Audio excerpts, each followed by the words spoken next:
Welcome to Picks with the Professor, the show where a real statistics professor gives you sports betting tips. Because, Jared, we are a few hours away from February. God, how's that make you feel? I don't know. Where did January go? I don't. It just like blinked and it's gone. In fact, we didn't even realize it, but until today, every single show that we had posted still said 2023. It took us the entire month of January to figure out it was 2024, and we're already a month into it, but it feels like that was like 3 days. So yeah, I don't quite understand it.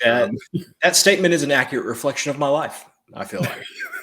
There you go. Because we've skipped this show on occasion here in the last few weeks because the slate for Thursday, while it has a lot of games, typically lacks exciting games. And then we'll be like, man, there's just not a lot that we really want to talk about. And then we get to Thursday night, we look at Friday's slate and we're like, we've got like 7 games. Yeah. So it's even thinner. It's not even thinner. It's like 19 times thinner. Yeah. So we're like, we should just do something. There's some decent games here. We've got, as you can see on screen, in the extended cut, we'll cover the plays of the day, handful of A grades, multiple A grade unders. If you're with us over on Dub Club, that sign up link, as always, is in the show description. Otherwise, we're going to start off here 7 p.m. Eastern with Tulane and SMU. Because Jared, this one's all about the pace that Tulane is going to bring to this game. SMU will play with you faster or slower, either direction, and they are better on defense. But Tulane is an all offense, no defense, fast-paced team. That doesn't mean they're guaranteed to go over. In fact, we talked actually – Jake and I talked 24 hours ago about the Florida-Kentucky game, saying, like, I'm not saying it goes over or under, but when you said a number like 171 in that game, it's like – okay, you've done it. We talked all season. We've talked about the books haven't caught up. They aren't going high enough. Some of these better teams, these play over or whatever, and we've been making a lot of money doing it. And we're like, maybe they kind of caught up. I don't think they've quite caught up here yet. I think this number should be a little bit higher. This is only a C grade for us, though, because we think we're getting closer in this regard. Still like the over with a team like Tulane involved. But when the model says about 160, it's not the best value to go over 157. Now, to be fair, 157 is a C plus. It's almost a B. In theory, if you don't have a lot of plays, you could probably treat this as a B grade, not a big deal. 156.5 would be a B, but the difference between winning and pushing there is probably not a big deal for a lot of people. No idea where this number goes, but still think this is more likely to get around 160 than hang in the mid 150s. And the books are treating it like those are equally likely, but we think maybe a little bit more points. So we're going to lean over on this one. Cousin Jared, what's your take? Whenever you get a team like Tulane here that is number 5 in pace, a 133, as you see on your screen there, I don't really even necessarily look at the other team's pace. So like SMU, for example, I don't care that they play with average pace.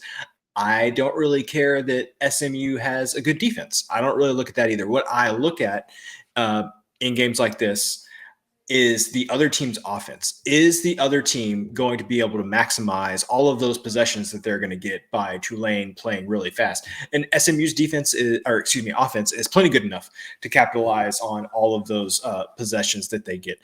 We talked about some of our favorite SWAC schools. Let's just say maybe Arkansas Pine Bluff goes fast, still scores a lot of points, but the offense iffy at times. Like those are the types of teams where, I would see a fast pace and I would still say, I don't know, that gives me some pause. But here, I think SMU is going to do plenty with the possessions they get based on that offensive rating. So I like this over, like you said, even though it's 157, upper 150s, still like this one.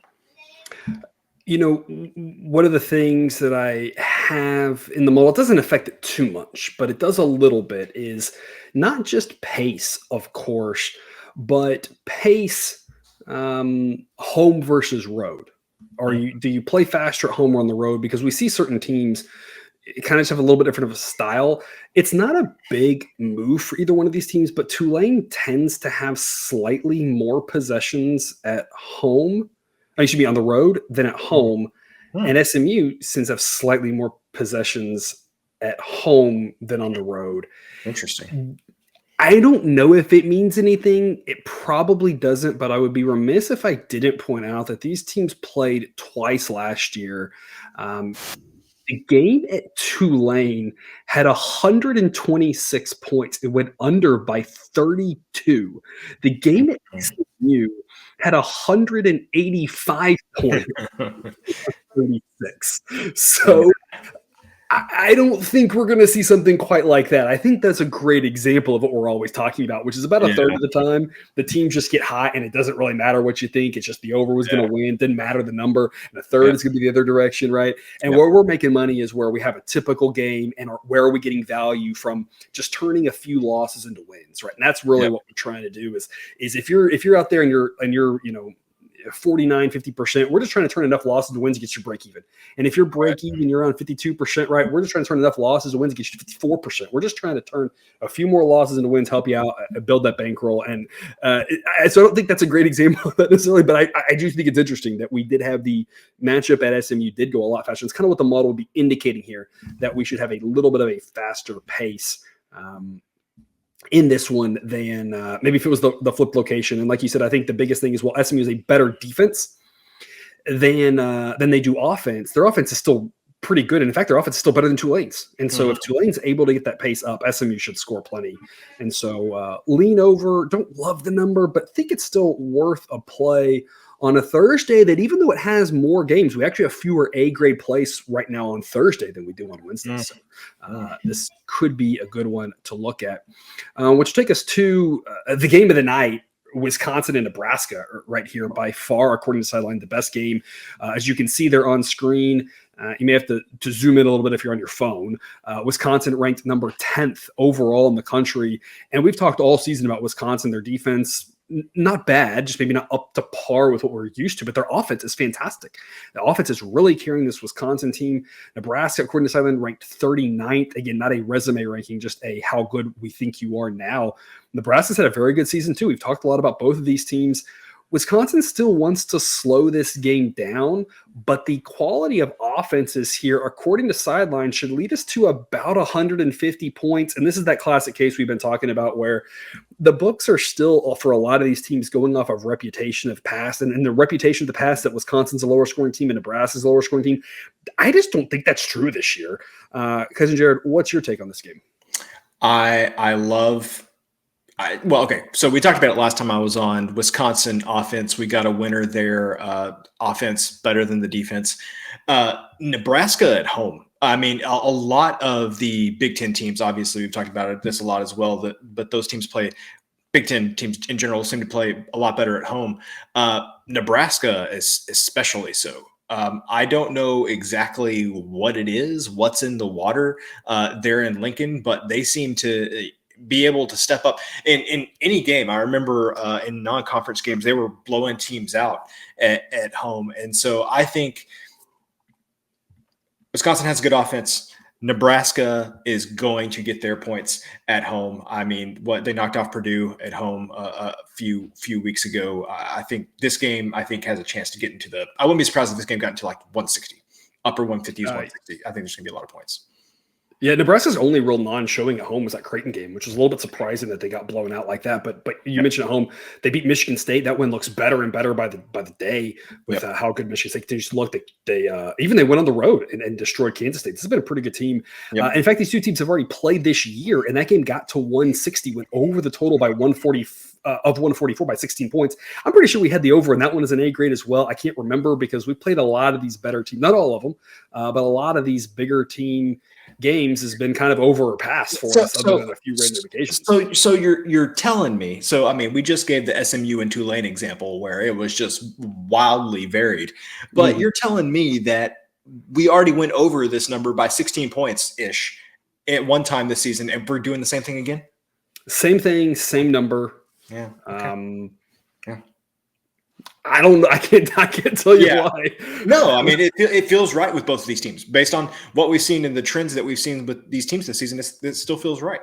Yeah. I don't know why. I guess I'm saying I can't tell you why the number hasn't gone up. I mean, it should be a 160. I think was a little bit high. I'm not sure we get quite there again. We could, but that's not maybe the average, I would say. But when you look at it, Wisconsin's gone over more than they've gone under. Nebraska's gone over twice as many times as they've gone under. And like I said, it's just the books just haven't really caught up With a lot of teams, they're starting to catch up on some and whatnot, but it's just been slow adjustments. And so we've been ahead of this train, especially with these two teams. And I don't really see why it shouldn't continue. So A grade pick on the over. With regards to the game, you can see right there, on average, the model projects Nebraska by an average of 1/10 of a point. the win probability towards Nebraska shifts it what the model says it should be -101. I mean, we're talking about a real coin toss game. I think the books have priced it about this, which I think it's priced pretty well. It should be an interesting one. Wisconsin, the better team, but on the road, no idea who wins. But I love the fact, too, with the over in a close game, we have a chance for overtime. Late fouls. The Purdue game here the night before went over. I don't think it needed the overtime. But, hey, it's always fun when you got that in your back pocket as an extra possible way to win. And so we've got multiple avenues to win on this one. Like I said, I don't think it needs overtime, but it might be there. So a lot of good information here on screen. As a reminder, if you'd like to see all that information for every single game, you can do that by joining Dub Club. You can scan the QR code on screen, get your first month for $5 off. You can also click the link in the show description for that. And we will wrap up our free show picks before we head into the extended cut and talk about our two plays of the day, total variety and side variety, with a late game between Stanford and Arizona State. This is something you could watch on television. It's not on the Pac-12 network, which I did check. So I was like, it kind of matters for whichever random Pac-12 game we're going to pick. At least make sure it's not on friggin' Pac-12 network. Arizona State's a team that I've enjoyed going under on all season with their defense as good as it is. The offense for Power 6 standards is just clueless. Yeah. Interesting enough, Stanford, on the other hand, has been a team we'd like to go over on. They've got a better offense and defense. They play fast. We know there will be pace in this one. But really, when you look at the screen there has to be one number that jumps out at you. One of these is not like the other, and that is Arizona State's offense. We are actually in a bigger game going to go under. We do it from time to time. Again, we do have multiple A-grade unders for you if that's your thing over on Dub Club. We're going to go B-grade under on this one, under 151, 152 would be your A grade. So we're a full point away from that. But this game projects to be most likely in the 140s, making under 151 a pretty solid pick. Cousin Jared, give us your take. Anytime that I see Sideline do an about face like it has done here, I cannot tell you how many times Sideline has been on a Stanford over this year. It has been on Stanford overs a lot. And so, like I said, the fact that it is saying you need to take the under here kind of sticks out to me. I like that this game is at Arizona State. I feel like we've seen Arizona State at home win some games against teams they probably shouldn't have beaten. I think about Utah, for example, back at the beginning of January, beat Utah at home. And just playing at home, I think they have a better chance of pulling this Stanford team down into the type of game that Arizona State wants to play, which is like a lot of offense. So yeah, I like this too, but mostly for me, this is Sideline doing the about face on Stanford. It's a pretty strong signal to me that we should be on the under. And we've done really well with these overs in Stanford games. Stanford's 12-6-1 according to cover. So again, maybe 13-6, maybe 12-7. That push could have easily gone either way for you. But we've been mostly on these overs for Stanford. It's mostly worked well for us. There's been a couple of exceptions where it hasn't. But when you look at the last 4 games, they're 2-2. With regards to the total, they've also had an earlier conference game under against UCLA. So they can definitely play either direction with you. These two teams did play earlier this season in a game that is one of the ones of the 12 games that went over by half a point, according to this number cover. So you might have actually got the under on this one, depending on when you bet it.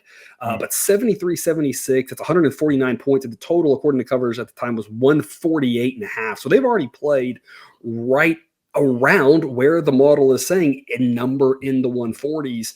And we're kind of thinking the same thing would happen here. Arizona State's been pretty 50-50 on the totals. They've been another team that can kind of go either direction with you, depending on what style of basketball you're looking to play. And I think that's what's interesting about this one is because we won't have one team really trying to speed up or slow down the pace. It'll just be kind of a normal ho-hum thing. It's just Arizona State wants to play a grinded out game. It's not about the pace as much as it's about the defensive intensity. Yes. They want to win with their defense. Yep. And so, like you said, at home, we tend to think the home team has a little bit better of a chance to kind of play that type of game. And Arizona State wants to keep this lower scoring.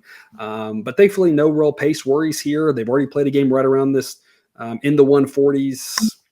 Seems like this number's a little bit too high. It's why it's a B grade. It's not our favorite play. If you can get up, this number starts climbing into the mid 150s, it starts becoming one of our favorite plays.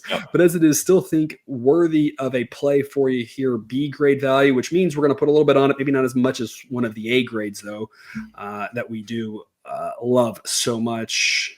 That is the recap. You can join us over on Dub Club for the extended cut. If you're with us on Dub Club, you are watching a different link. You have the special extended cut link, and so you can stay tuned for more college basketball talk after the musical interlude. But otherwise, Cousin Jared, do you have any parting words for the people here as we embark on our second month of 2024? No, I'm very befuddled now that it's February. I mean, we're nearing my favorite holiday, so looking forward to 36 hours from now, whatever it happens to be, from 24 maybe from when you're watching, whatever, to Groundhog Day, which is always a fun one. So all right, again, hopefully you're with us, and we'll see you on the other side of the music. If not, then we will see you tomorrow.